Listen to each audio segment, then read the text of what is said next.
Greetings from the GPM head office here in the United States. My name is Joel Carboni, founder and president of GPM. And I'm happy to be addressing you this year at our annual award celebration. I was hoping to make good use of my new multi-year Russian visa and be there in person, but COVID apparently had other plans to keep me away. So like all of you, I can't wait for this to be over and shape what the new normal will look like, hopefully very, very soon.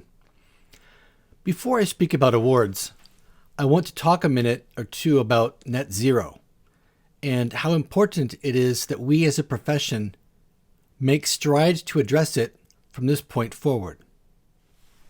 Now, there has been a big leap forward in 2021 in terms of nations and corporations addressing net zero emissions to combat climate change with the sole focus of stopping the 2-degree temperature increase that would put 30% of the world's population at severe risk. Some new reporting from our friends in my former firm Accenture, in partnership with the UN Global Compact, just shared some new research that shows businesses who are not shifting to net zero business models are putting their companies at risk. While 65% of CEOs globally say that they have already started advancing net zero business models and solutions, almost half of these CEOs, 45% to be exact, describe their efforts in this area as only basic. Companies with annual revenues in excess of $1 billion are further along the journey. That is, 78% of CEOs of the largest companies in the world say they've begun advancing net zero business models and solutions. This compared to 61% of CEOs in smaller companies. The shift to net zero business models also remain largely basic for companies in the highest emitting sectors. That is, 73% of these CEOs say that they are advancing net zero business models and solutions, yet 46% are at basic level of maturity. An example, Miguel Stilwell de Andrade, CEO of EDP and EDP Renewables, underscores this. He says that the importance of ensuring all organizations target net zero at their business. And when we talk about net zero, it's about global net zero. All the different regions and countries of the world need to move towards this together. This is a problem not belonging to one nation, but to all of us. What we need to understand, and what I need to emphasize to all of you, is that projects, our work, spans Scope 1, Scope 2, and Scope 3 of carbon negative strategies. So in other words, we can't get there without projects. Scope 1 is to make your operations carbon neutral. Scope 2 is to include purchased energy. Scope 3 is your supply chain, travel, and products, basically all other aspects of the business.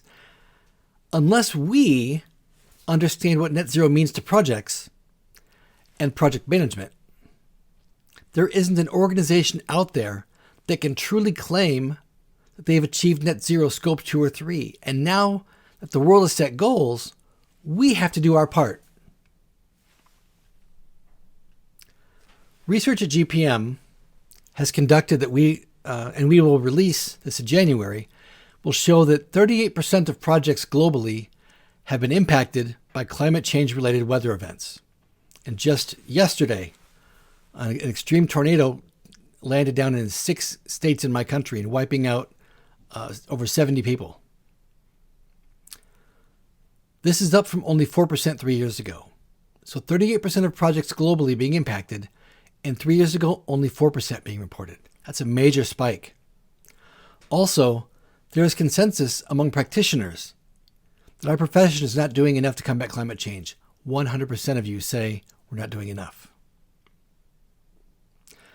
Due to this, in 2022, GPM is committed to publishing a roadmap to net zero, a guide for projects so that we can be a key part of the solution.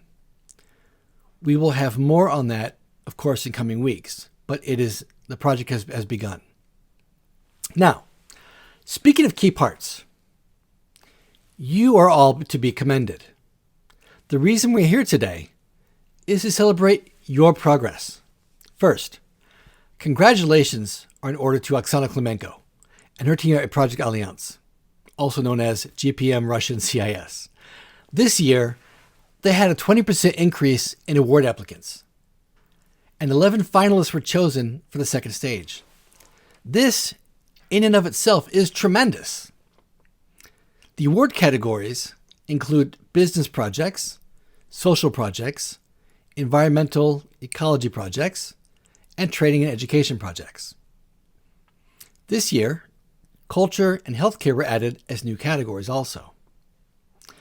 We also had a wide range of applicants from industries.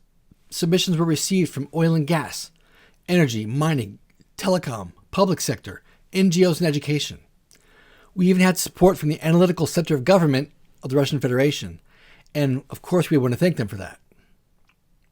We are advancing by leaps and bounds every year in every region at GPM, and GPM CS in Russia, together with Project Alliance, has done amazing things, and we will continue to do so as we progress in 2022. I want to congratulate all of you for taking part in our awards program, and to those of you who are considering it for next year, I urge you to do so. And for making sustainability a central part of your projects. This is the way forward. Next year, I hope to meet you again in person. I know I said that last year. Next year, I really want to do it. So again, thank you all very much. Have a wonderful day.